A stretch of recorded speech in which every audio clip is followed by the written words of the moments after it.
Olá, pessoal amigo do Grupo Assistencial Espírita Frei Anselmo. Mais uma vez estamos juntos, em vibrações, em pensamentos, para mais um estudo do livro Caminho, Verdade e Vida. Nosso livrinho aqui, ó, livro esse trazido pelas mãos luminosas de Francisco Cândido Xavier, pelo Espírito Emmanuel. Mas antes de fazermos a nossa leitura, vamos convidando todos vocês a divulgarem as mídias do Grupo Assistencial Espírita Frei Anselmo, para que mais pessoas possam acessar esses conteúdos, né? Já passamos dos 1.000 inscritos e vamos partir para os 2.000 inscritos, não é? Com a ajuda de vocês. Então, vamos nos preparando, serenando os nossos corações, os nossos pensamentos, e juntos vamos elevando nosso coração até Deus, nosso Pai, até Jesus, nosso Divino Mestre, e vamos agradecer a oportunidade de estarmos reunidos em nome de Jesus para mais uma leitura do livro Caminho, Verdade e Vida. Agradecermos ao Criador pelo dom da vida, pela alegria de viver. Agradecermos por todas essas mãos entrelaçadas que trabalham anonimamente em nosso benefício.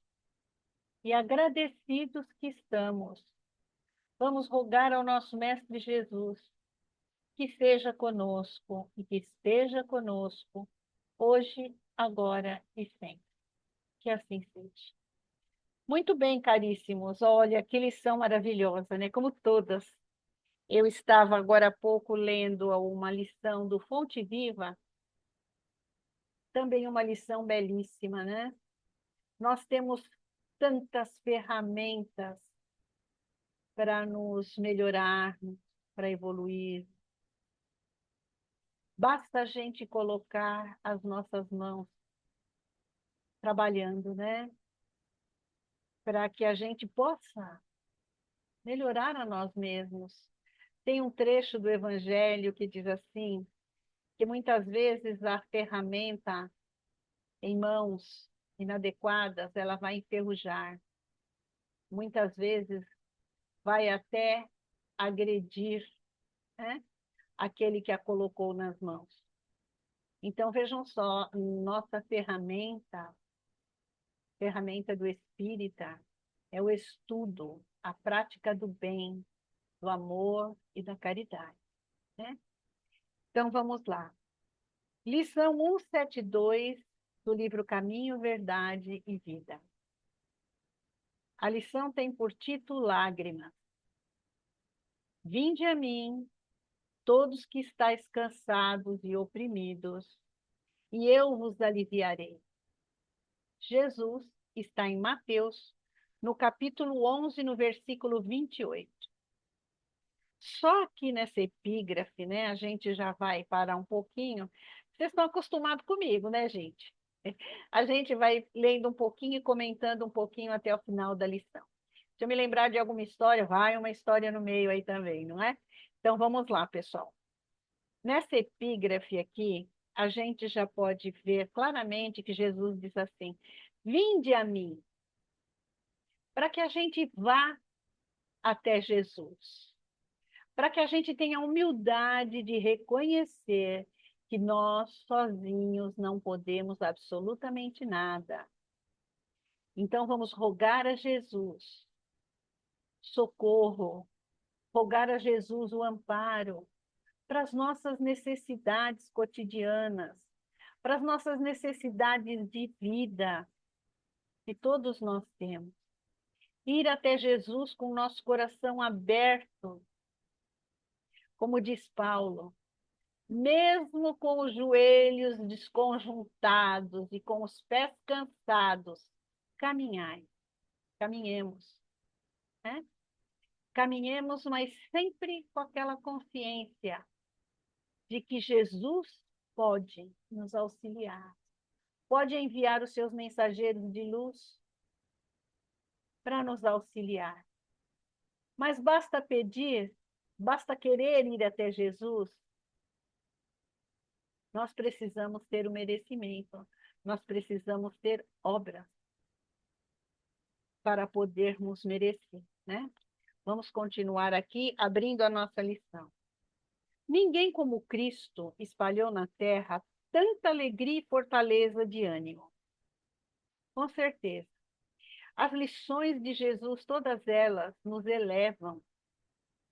E uma delas ainda termina assim: que Deus Pai provê, que ainda vou ler um trechinho, as aves do céu. Quanto mais vós, homens de pouca fé, né? Temos uma fé ainda muito fraca, temos uma fé ainda muito infantil nas nossas rogativas, né? Mas Jesus nos fortalece sempre o bom ânimo. Eu venci o mundo, diz ele para nós.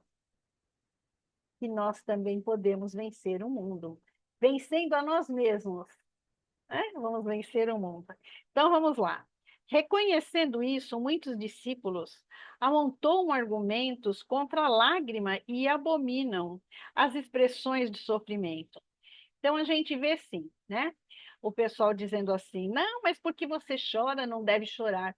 Gente, nós devemos chorar sim. Não chorar de desespero, como nós vamos ver aqui na lição mais para frente. Mas muitas vezes nós nos emocionamos demais e as lágrimas vêm aos nossos olhos.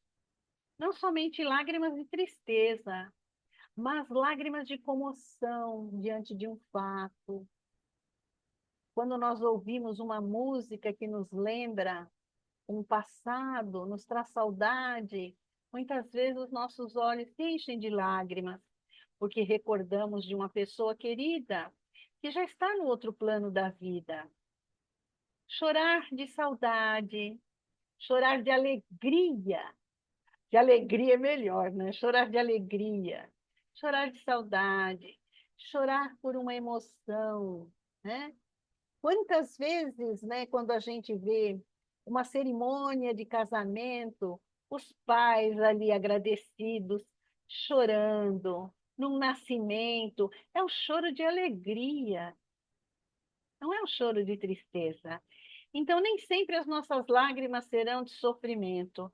E quando são de sofrimento, Jesus diz assim: bem-aventurados os aflitos, que estão chorando, estão em lágrimas, por conta de sofrimentos.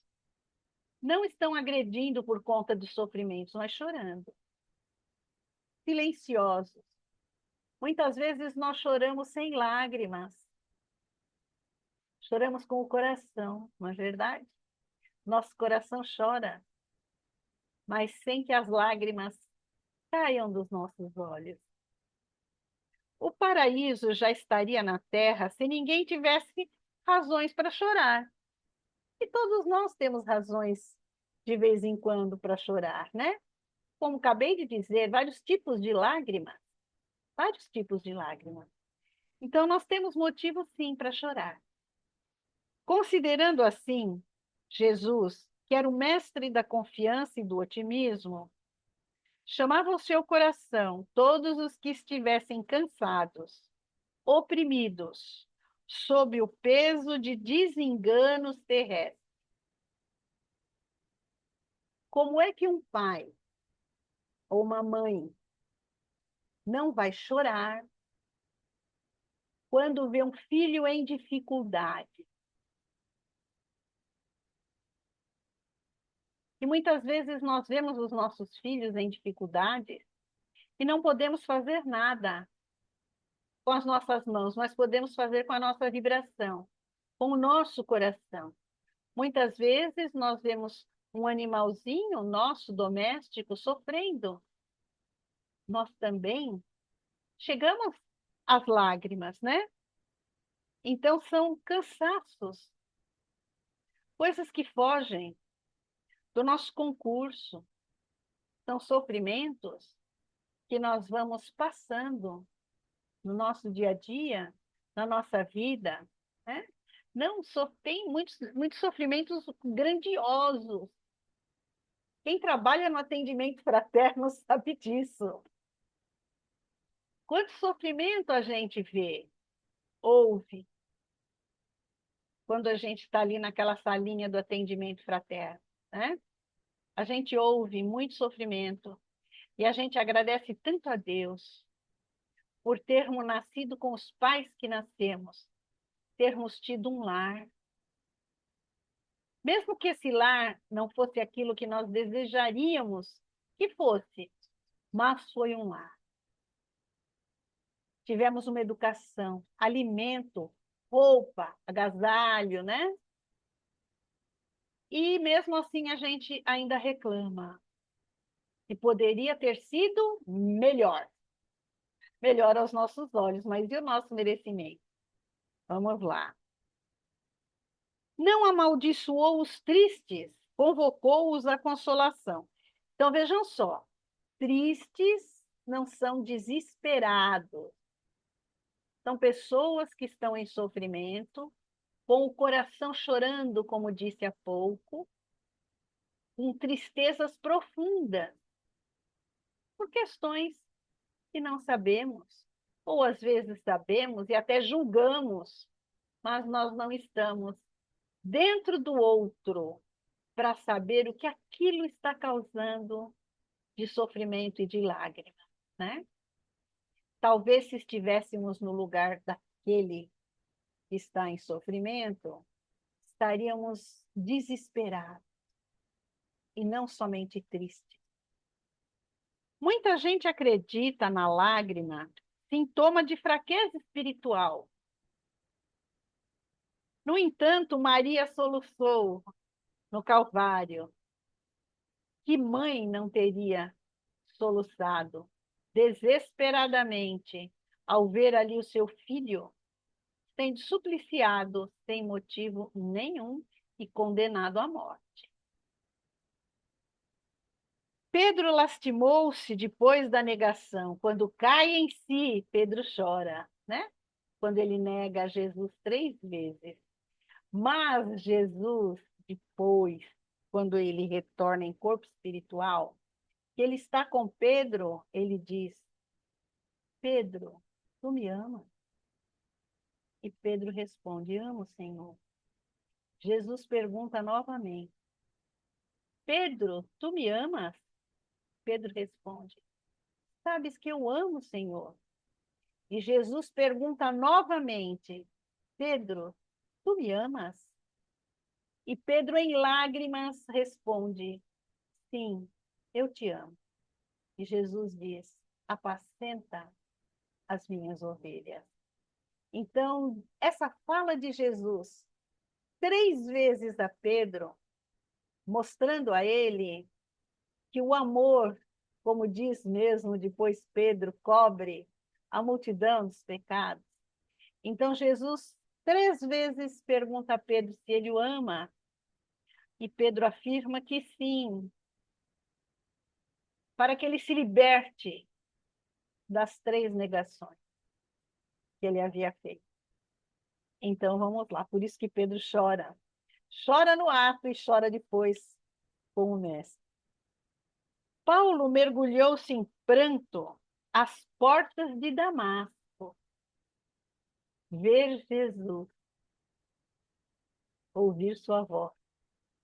Só de imaginar essa situação, nós já estaríamos, né? Se a gente parar e se colocar no lugar de Paulo, mentalizar aquela situação, com certeza nós vamos chorar e muito. Os primeiros cristãos choravam no circo de martírio.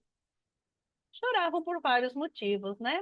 Muitas vezes por medo do que viria, da insegurança, mas nenhum deles derramou lágrimas sem esperança. Por que eles tinham essa esperança? Porque eles confiavam em Jesus. Confiavam nos seus ensinos, naquilo que ele trouxe para nós. Toda a esperança, toda a fé, que poderíamos fazer como ele. Tudo o que faço, podeis fazer e muito mais. Prantearam e seguiram o caminho do Senhor. Sofreram e anunciaram a boa nova da redenção. Padeceram e morreram leais na confiança suprema. Então, na época em que os cristãos eram levados ao circo, eles unidos cantavam louvores ao Criador. E eles iam confiantes. E a gente sabe por relatos de romances que os leões não chegavam a tocar e eles já haviam partido para o mundo espiritual, né? Quando o leão se aproximava da matéria, o espírito já era recolhido, não passava pelo sofrimento da matéria, dilacerada pelos leões, né? Porque aqueles espíritos já tinham merecimento de serem recolhidos antes do sofrimento material, da dor física, mas porque eles tinham, o que está dizendo aqui, esperança, confiança nas palavras do Mestre Jesus, né? O cansaço experimentado por amor ao Cristo converte-se em fortaleza. As cadeias levadas ao seu olhar magnânimo transformam-se em laços divinos de salvação. Quando nós temos essa confiança, essa certeza nas suas palavras e principalmente procuramos seguir os seus passos luminosos, praticando o amor, praticando a caridade. Caracterizam-se as lágrimas através de origens específicas, como eu falei no começo. Quando nascem da dor sincera e construtiva, são filtros de redenção e vida. Gente, vamos lembrar do nosso lar? Quando é que André Luiz pôde ser socorrido? Quando as lágrimas foram sinceras, de arrependimento, de humildade e de perdão pelas faltas cometidas.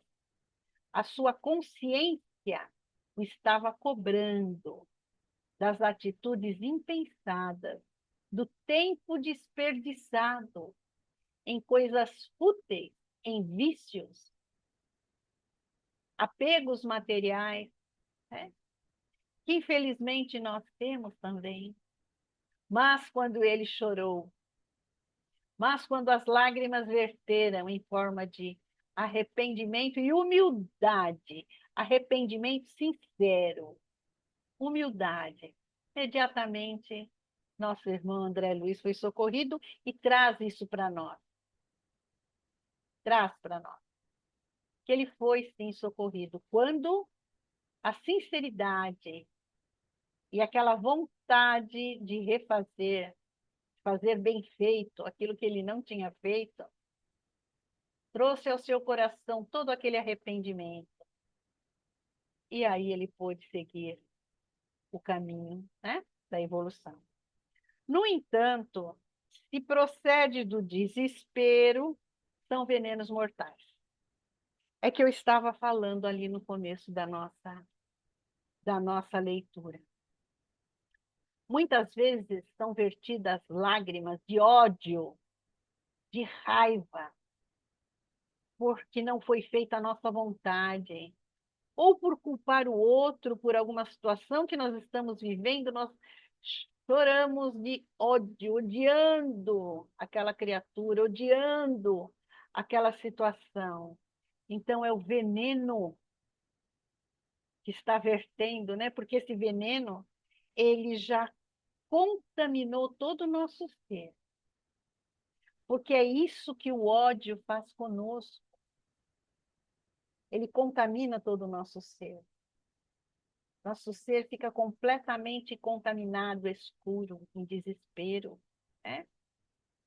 E essas lágrimas são terríveis para o espírito, porque esses espíritos que ainda conservam esse hábito do ódio, da minha vontade que não foi feita, como criança birrenta, se joga no chão e grita, eu quero, tem que ser dessa forma, e se desespera, e as lágrimas vertem com aquele rancor todo, muitas vezes contra o próprio Criador.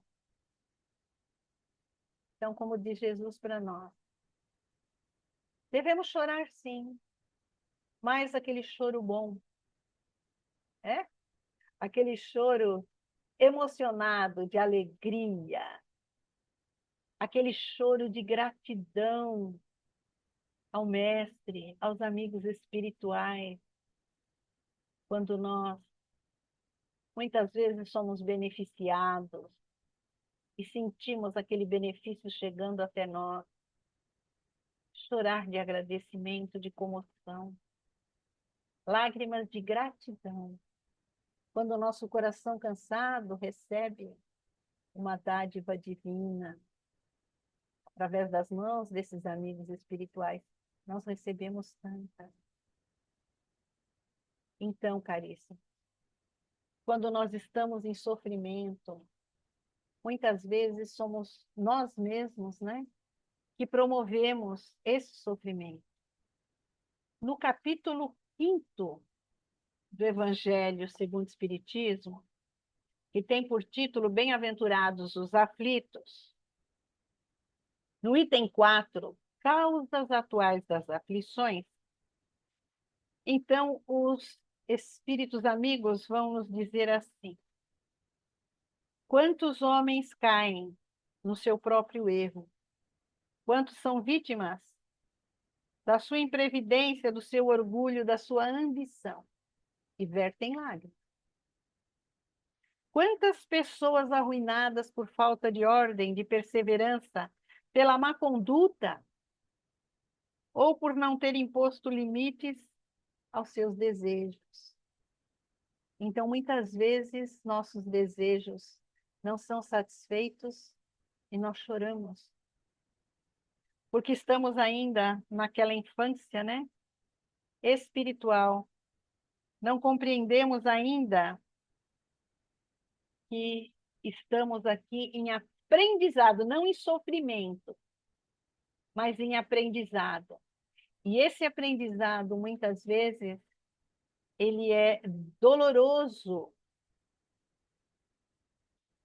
porque nós precisamos burilar o nosso íntimo, o nosso interior. Porque muitas vezes colocamos o nosso tesouro em lugares estéreis. E Jesus nos recomenda: onde estiver o seu tesouro, aí estará o seu coração.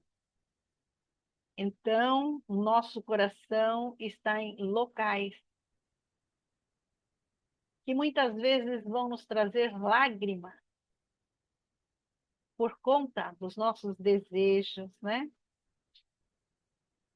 Quando o nosso dia, quando a nossa vida não está em situação da forma que nós gostaríamos, Jesus nos recomenda sempre oração, que é esse capítulo 25, do qual eu tirei essa pequena fala de Jesus. No capítulo 25, buscai e acharei. Pedi e abrir-se-vos-á. Então, se eu quero ter menos lágrimas, eu preciso analisar a minha conduta. Ajuda-te, que o céu te ajudará. Pedi e obtereis, buscai e achareis. Pois todo o que pede, recebe, e todo aquele que bate, a porta abrir-se-á.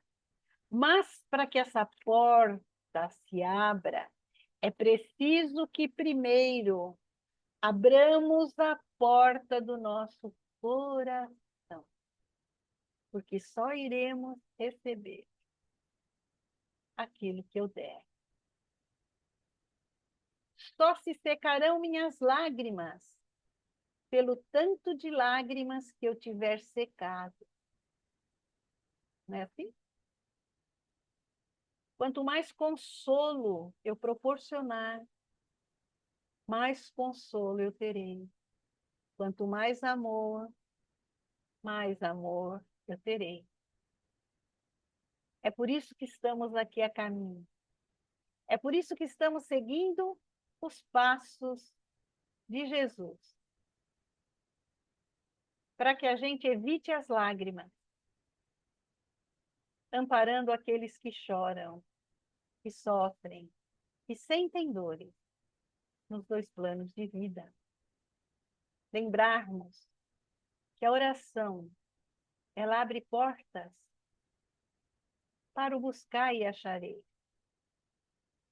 Desde que essa oração venha acompanhada de obra.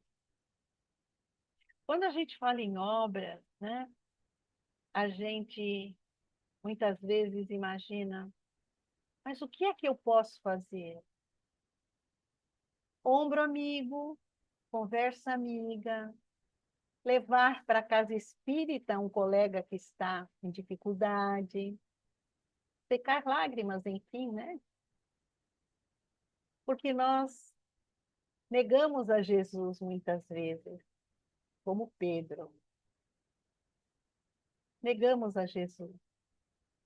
Todas as vezes que eu poderia praticar um ato de amor e caridade, eu não o faço. E eu sei da necessidade, que é para mim, não é nem para o outro. Eu estou negando a Jesus e aos seus ensinos. Porque eu sei como se faz, né, na teoria, mas eu preciso saber na prática como é praticar os ensinos de Jesus. Então, caríssimo, lágrimas todos nós temos, lágrimas ainda teremos, por conta do plano em que nós estamos colocados. Mas nos lembrando que é preciso semear flores pelo caminho, para podermos colher flores. E é assim que é a nossa vida. Colhendo o que semeamos,